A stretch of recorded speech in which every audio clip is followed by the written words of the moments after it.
The FBI on Thursday arrested a member of the U.S. Air National Guard over the leaks online of classified U.S. documents that embarrassed Washington with allies around the world. In brief remarks, Attorney General Merrick Garland announced the apprehension of the suspect. Today, the Justice Department arrested Jack Douglas Teixeira in connection with an investigation into alleged unauthorized removal, retention, and transmission of classified national defense information. Teixeira is an employee of the United States Air Force National Guard. He will have an initial appearance at the U.S. District Court for the District of Massachusetts. Garland added that the investigation is ongoing. U.S. officials have been hunting for weeks for the person responsible in assessing damage from the release of the intelligence reports, which first appeared on social media sites in March. The Department of Defense referred the matter to the Justice Department, which opened a formal criminal probe last week. Some of the most sensitive leaked details are purportedly related to Ukraine's military capabilities and shortcomings, and information about U.S. allies including Israel, South Korea, and Turkey. President Joe Biden, who is on a 3-day tour of Ireland, said he was not overly concerned about the leak. Reuters has reviewed more than 50 of the documents, labeled secret and top secret, but has not independently verified their authenticity. The number of documents leaked is likely to be over 100. A number of countries have questioned the veracity of some of the leaked documents, including Britain, which said there was a serious level of inaccuracy in the information. The Secretary General has been at his job for quite some time. He's been in politics and a public figure for quite some time. So he's not surprised, I think, that by the fact that people are spying on him and listening on his private conversations. Unfortunately, either for various reasons, it allows such private conversations to be distorted and made public.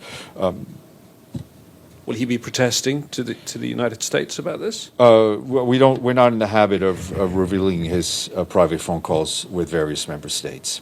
The idea that the Secretary General is being soft on Russia, the idea that he will protect the Black Sea Grain Initiative at all costs. It's something we put to you before in this room when you cancelled the Olenivka prison inquiry, when you decided not to launch an inquiry into the use of Iranian drones by Russia. I think those were policy decisions. The Secretary General is not soft on any one country or another. On the conflict in Ukraine, he has been very clear about the violations of international law, very clear about the violations of the Charter.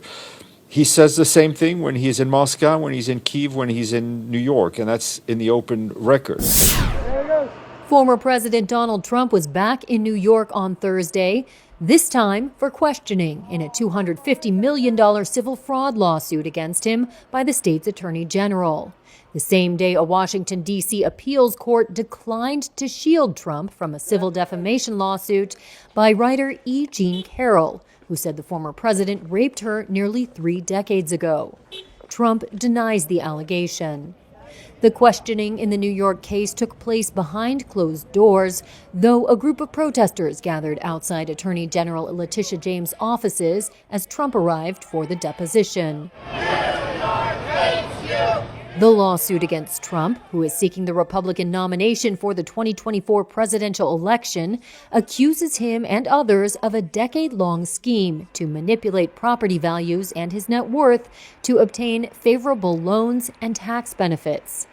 Thursday's deposition could be used to try to discredit any testimony Trump may give at trial or be offered as testimony if he is unable to appear. The trial in the case is scheduled to begin October 2nd. Trump was also questioned by James' office in August before the case was filed, when he invoked his Fifth Amendment right against self-incrimination more than 400 times. Trump attacked James on his Truth Social platform early Thursday and said he would prove he built a, quote, great and prosperous company. In a separate criminal case in New York, Trump pleaded not guilty to 34 felony counts of falsifying business records earlier this month. Charges tied to allegations that he orchestrated a hush money payment to a porn star before the 2016 election. Trump also faces federal investigations stemming from his handling of government documents after leaving the White House and alleged attempts to overturn his 2020 election defeat, as well as a state-level probe in Georgia into whether he unlawfully sought to reverse the 2020 election results there. On April 4th, 2023, at approximately 2:30 a.m., San Francisco police officers from Southern Station responded to the 300 block of Main Street for a report of a stabbing. Officers arrived on scene and located the victim, later identified as 43-year-old Robert Lee, suffering from an apparent stab wound. Officers rendered aid and summoned medics to the scene. Mr. Lee was transported to Zuckerberg San Francisco General Hospital with life-threatening injuries. Despite efforts by first responders and medical personnel, Mr. Lee died from his injuries. The San Francisco Police Department Homicide Detail responded and took over the investigation. Our homicide investigators developed information that identified the suspect as 38-year-old Nima Momeni of Emeryville, California. We can confirm that Mr. Lee and Mr. Momeni knew each other. Mr. Momeni was taken into custody without incident in Emeryville, California. He was transported to the San Francisco County Jail and booked on one charge of murder, California Penal Code Section 187A. Allies of Alexei Navalny, the imprisoned arch-critic of Russian President Vladimir Putin, say he's been hit with an unknown ailment behind bars, has lost 17 pounds in just over 2 weeks, and say they fear it may be the result of a slow-acting poison. That's according to Navalny's spokesperson, Kira Yarmysh. Navalny is Russia's main opposition leader in prison on fraud and contempt of court charges they say were trumped up to silence him. This was Yarmysh speaking to Reuters on Thursday. The latest information we have is from Tuesday, because communication with Alexei is very difficult right now, so we don't get news as fast as we would like them to appear.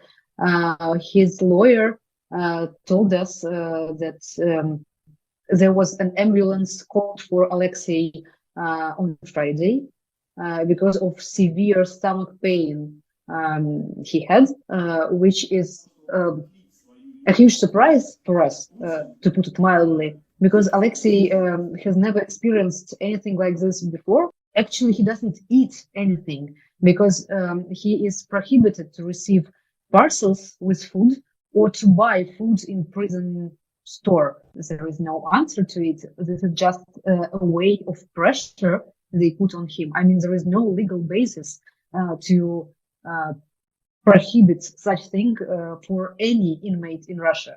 We can't rule out the idea that he is being poisoned even now, but not in huge dosage as before, but in small ones, so that for him not to die immediately, but to suffer and to ruin his health steadily, but still. We don't have any proof of this. I am actually terrified. If it is poisoning, it may not be his first. 3 years ago, Navalny survived an apparent poisoning attempt with what Western laboratory tests said was a nerve agent. Navalny accused the Russian state of trying to kill him, which it denied. The Russian prison service has also previously denied allegations that its employees have mistreated Navalny and didn't respond to a request for comment.